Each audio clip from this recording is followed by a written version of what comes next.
trying to promote its so-called soft power credentials. And when President Xi Jinping, went before, the General Assembly earlier this year in September, actually just before this whole thing was more or less resolved, he gave, a speech that, talked about, China is committed to a rules-based order as being, supporter of, the world order, et cetera, et cetera.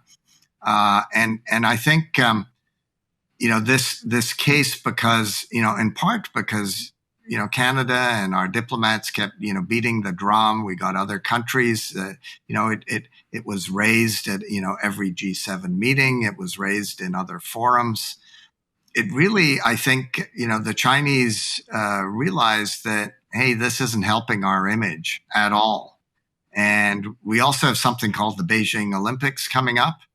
And, it'd be nice to kind of clear the deck before that happens. Now, we've just heard, that a very famous Chinese tennis player has been arrested and disappeared for, allegations against a senior member of the, the Chinese leadership, and there, the international uproar, I think it does kind of get through.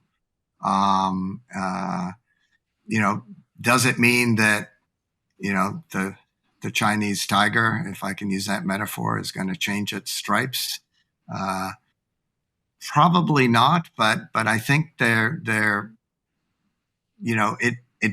it does have some effect. And certainly in this case, I think it did have some effect in terms of, trying to get a resolution to the crisis. And the reason I would say that is that when the deferred prosecution agreement was reached, there was a lot of speculation in Canada that, the Chinese would keep the two Michaels in jail for another, couple of months. It would take a while.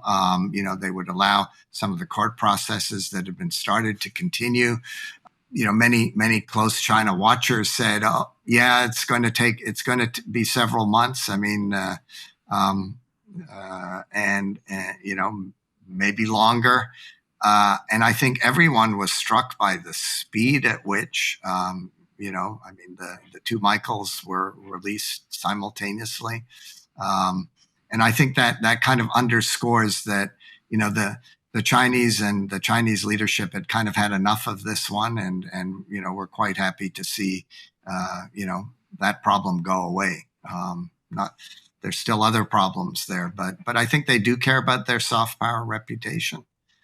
Because they understand, that is the greatest source of American power in the world is its soft power. It's not just its military power, it's its soft power. So they understand the importance of that. Maybe the Chinese Communist Party released the two Michaels so quickly so they could show the world the strength of socialism with Chinese characteristics.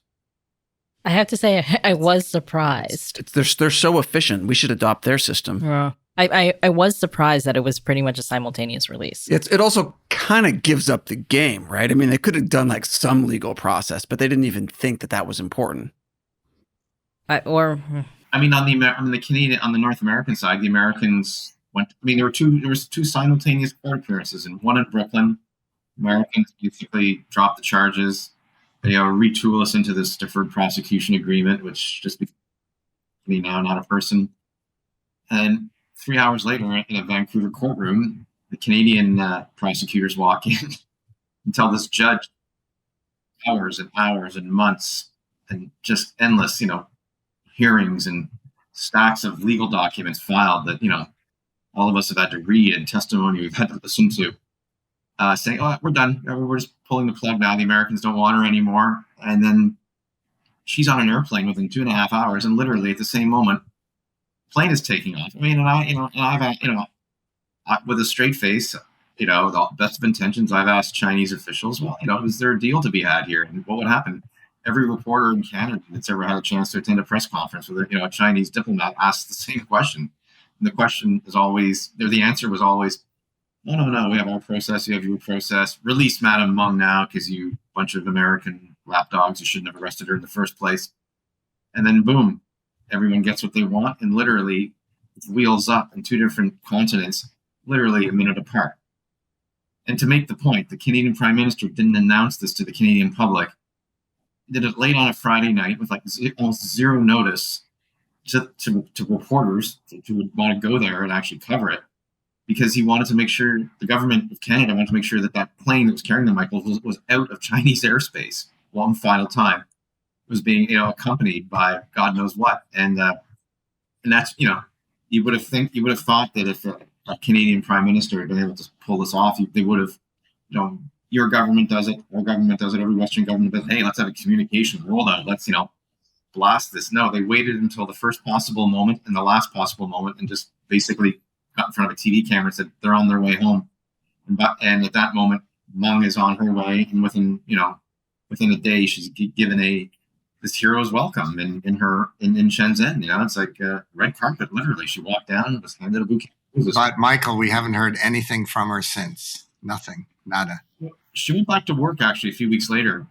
You can find the video of this, and she got like, they sang songs and welcomed her, and I was a little suspicious she might never emerge from her 3-week quarantine, but she did actually go back to work, at least publicly, one day. So it was sort of interesting to see that. It is interesting when you guys go into the book about Meng's relationship with her father, and how because I think we assume that she's the daughter of the head of Ren Zhengfei, right? Yes. Yeah, Okay. yeah. That she's the daughter of the head of Huawei, right? And obviously she's quite wealthy, and she must be very important to him and to the Chinese regime. But it seems like it's not so straightforward. Mm-hmm. No, it's straight. It's the plot line of secession, right? I mean, read those memos and read the emails that he purportedly said. You're not strong enough to lead my company. I mean that he's the patriarch saying, sorry, he said my kids aren't good enough to do what I do. That's really how do you relate to that shit? Yeah. I mean, it's also like the Pierre Justin Trudeau relationship, right? You're always living under your father's shadow. Well, I mean, one thing that actually I'm kind of curious for you guys, because you've been working on this book, was it a surprise that it all wrapped up so quickly? Yes. Yes. In fact, the book was literally about to go to press. We were correcting the final page proofs, and I get a call from Mike saying, "Guess what?" And so our publisher called us, and a powwow on a Saturday morning to discuss, do we pull the book? Do we wait until we can do the final story and issue it 6 months from now? Well, fortunately, we were able to get some really, really good interviews with a lot of people who remain unmentioned, but were happy to kind of tell us what happened. And so, the great thing about writing with a reporter is that or journalist, I should say, is that they know how to turn around copy pretty quickly. So we were able to write that final chapter and kind of tell the story of how it happened. So it all worked out in the end, but it's not the way you normally, certainly as a academic, which I am, it's not the way you normally write a book. Well, isn't it a little convenient that just as you put out your book, you get a nice ending? Suspicious, I'd say. A little too convenient. A little too convenient. We thought we had a pretty good ending, which was the second last chapter of the book. But no, the new ending is definitely much.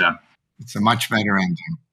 Yeah, and just from a straight commercial point of view, if that had happened 2 weeks later, you would have been looking at a book that had no true ending. That would have looked at this and said, "Well, where's the rest of it?"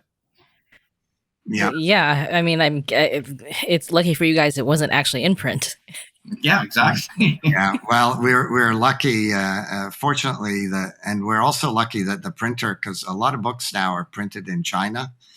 And in fact, there was a ship from China that lost something like 90 containers off it, that was going into the port of Vancouver. But fortunately, our publisher chose to have this book printed in Saskatchewan with a very good printer there. So good choice.